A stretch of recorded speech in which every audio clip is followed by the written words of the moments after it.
সাইয়েদনা মূসা আলাইহিস সালাম আল্লাহরে বললেন, আল্লাহ মাইয়াকুনু জালিসি ইয়াউমাল কিয়ামা, কিয়ামতের দিন আমার সাথী কে হবে? আল্লাহ বললেন, সাহিবুকা ফিল জান্নাতি জাজ্জার, কিয়ামতের দিন তোমার সাথী হবে একজন কসাই। কে হবে? জোরে বলেন না। সাইয়েদনা মূসা আলাইহিস সালাম একটু ফেড আপ হলেন, কিরে কসাই কেন আমার সাথী হবে? আমি নবী মানুষ, নবী হবে আমার সাথী, আল্লাহর ওলিরা হবে আমার সাথী, কেন কসাই হবে আমার সাথী? রব্বুল আলামিন বললেন, মুসা যাও নিজেই যে দেখে আসো কেন কসাই হবে তোমার সাথী। সাইয়েদনা মূসা আলাইহিস সালাম কসাইয়ের দোকানে গেলেন, যে দেখে না কসাইয়ের স্পেশাল কোনো আমল নাই, খালি গোশত কাটে। কি কাটে? সারাদিন গোশত কাটার পরে বিকেলবেলা বড় একটা গোশতের টুকরা নিয়ে প্যাকেট করে বাড়ির দিকে রওনা হয়।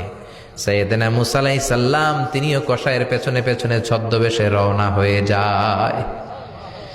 কসাই বাড়িতে ঢুকার পরে সাইয়েদনা মূসা আলাইহিস সালাম দরজায় নক করতে লাগলেন। কসাই দরজা খুলে দিতে লাগলো।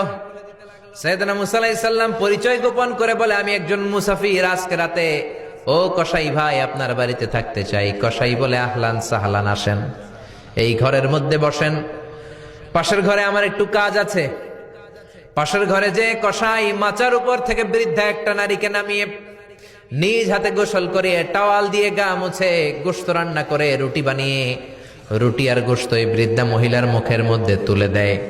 মহিলাটা তৃপ্তি সহকারে খাওয়ার পরে হাত দুইটা উপরের দিকে তুলে আঁচলটা পেতে আল্লাহর ডেকে বলে, আল্লাহ আমার ছেলের উপর আমি সন্তুষ্ট, এই বলে বিড়বিড় করে কি যেন দোয়া করে দেয়।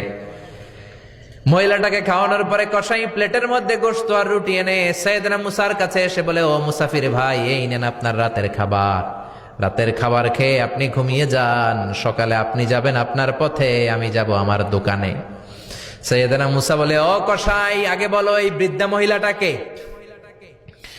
কসাই বলে, বৃদ্ধা মহিলাটা ছাড়া দুনিয়ায় আমার কেউ নাই, আমি ছাড়া ওই বৃদ্ধা মহিলার কেউ নাই। এই মহিলাটা হলো আমার জনম দুঃখিনী মা, মা ছাড়া আমার কেউ নাই, আমি ছাড়াও মায়ের কেউ নাই।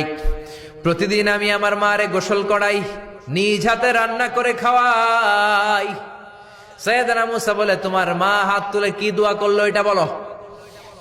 কসাই বলে, আমার মা প্রতিদিন রাতে খুশি হয়ে একটা পাগলা দোয়া করে, গত কয়েক বছর ধরে এই দোয়াটা করছে, অনেক বছরের দোয়া, আমি জানি কোনোদিন এই দোয়াটা কবুল হবে না। সাইয়েদনা মূসা বললেন, কি দোয়া?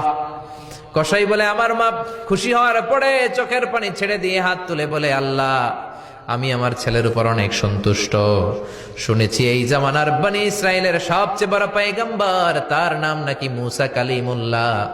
আমি তোমার কাছে দোয়া করে গেলাম, আমার ছেলেরে তুমি ওই মূসা নবীর সাথে জান্নাতে ঢুকাইয়া দিবা। মূসা আলাইহিস সালাম বলে, কানেকশন তো এই জায়গায়, আসল কানেকশন তো এখানে, এটা তো মায়ের দোয়ার বরকত। আল্লাহু আকবার। এজন্য মায়ের দোয়ার বরকতে কসাইকেও নবীর সাথী বানিয়ে দিয়েছে কে?